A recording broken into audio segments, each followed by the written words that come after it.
Baik, sebagai bagian dari kuliah kita yang kelima ini, kami akan menjelaskan sedikit mengenai ISPO ya. Tadi kita sudah jelaskan bahwa eh, Sustainability Management System itu untuk komoditi-komoditi perkebunan yang paling established, yang paling siap itu adalah eh, di bidang komoditi kelapa sawit ya, baik melalui RSPO maupun melalui ISPO. Sedikit kita bahas mengenai ISPO ya.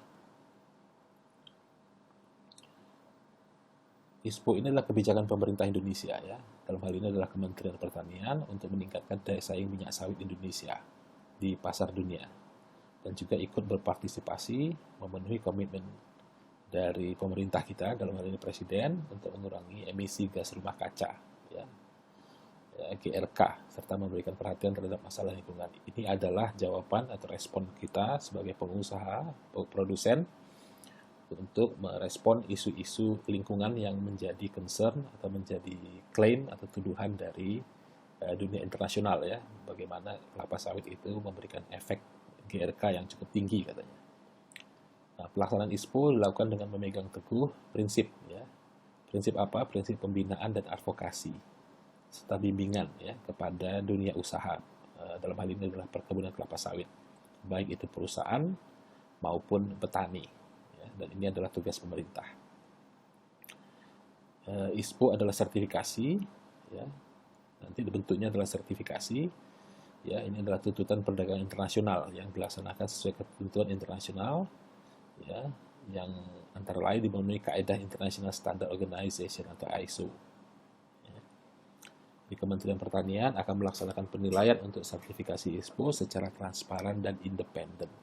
Jadi sekali lagi ISPO ini ya adalah sebuah sistem manajemen, ya, nanti bentuknya adalah sertifikasi, dan ini dikembangkan dari atau diadopsi dari RSPO yang berskala internasional, ya, yaitu dalam hal ini adalah menjawab klaim atau tuduhan atau concern dunia internasional terhadap dampak usaha perkebunan kelapa sawit. Dengan sistem manajemen ini, ya, kita menunjukkan kepada masyarakat, khususnya dunia internasional, bahwa kelapa sawit bisa dikelola secara baik, ya, berkelanjutan dengan memperhatikan eh, apa namanya aspek-aspek lingkungan, ya, atau triple bottom line tadi ya, people, planet, untuk mendapatkan profit. Tujuan dari ISPO apa? Ya, memposisikan pembangunan kelapa sawit sebagai bagian integral dari ekonomi Indonesia. Tidak bisa tidak, ya, tidak bisa dipungkiri bahwa sekarang ini sumbangan atau kontribusi komoditi kelapa sawit terhadap ya, PDB Indonesia itu sangat tinggi, ya, sangat tinggi, cukup bersaing dengan komoditi utama lainnya antara lain minyak bumi. Ya. Memenuhi tuntutan global dan meningkatkan daya saing minyak sawit Indonesia di pasar global. Ya, dengan diterapkannya sistem manajemen ini diharapkan pasar global tidak lagi memiliki alasan atau klaim ya bahwa minyak sawit itu tidak bersahabat terhadap planet ya. Sehingga di pasar itu komoditi cukup aman ya. Mendukung komitmen Indonesia untuk mengurangi kontribusi GRK ya, gas rumah kaca. Kemudian mendukung komitmen Indonesia dalam pelestarian sumber daya alam dan lingkungan hidup. Jadi ini adalah tujuan-tujuan dari ditetapkannya ISPO. Ya. Dan ini sifatnya mandatori. Ya, nanti di dalam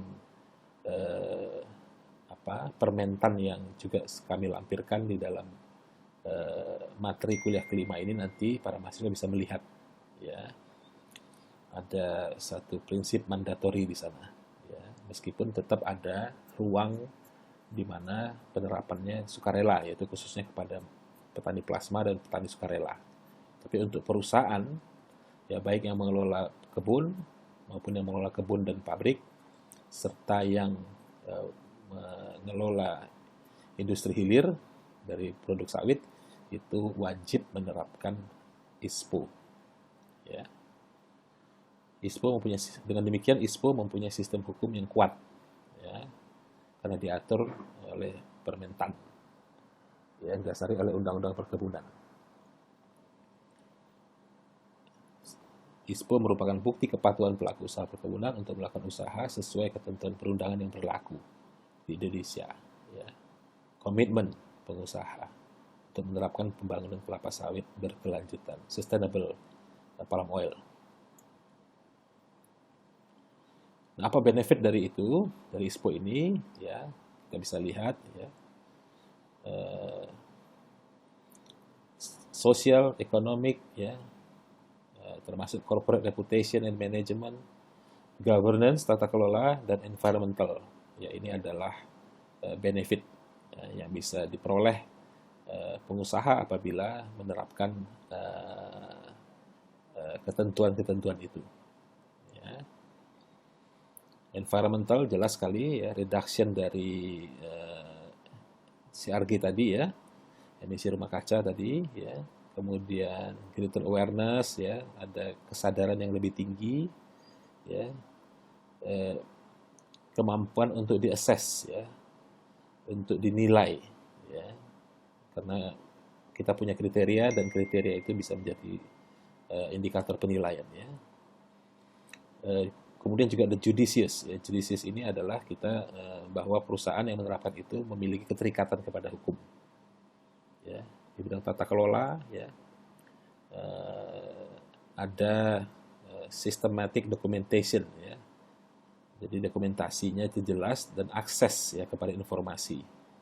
Ya, jadi penegakan hukum itu bisa mengakses informasi karena itu diatur di dalam kriteria-kriterianya.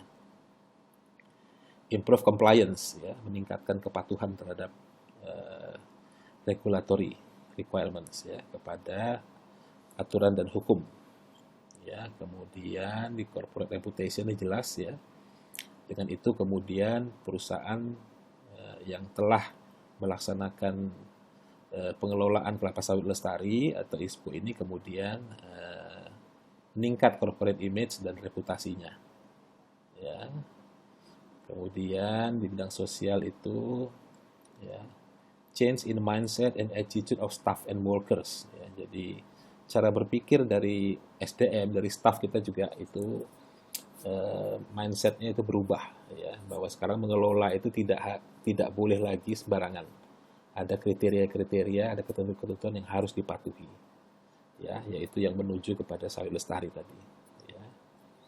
Better OHS risk, ya, ini K3, ya, keselamatan kesehatan kerja, ya. Improve communication dan seterusnya. Silakan nanti dibaca, ya, ini, ya. Ini adalah benefit dari ISPO. Nah, panduan dari ISPO di kita sudah ada, yaitu Permentan, ya, nomor 11 tahun 2015, ya. Yang dulu adalah Permentan nomor tahun 2011 yang sudah diperbarui, yaitu tentang sistem sertifikasi kelapa sawit berkelanjutan Indonesian Sustainable Palm Oil Certification System atau ISPO, ya.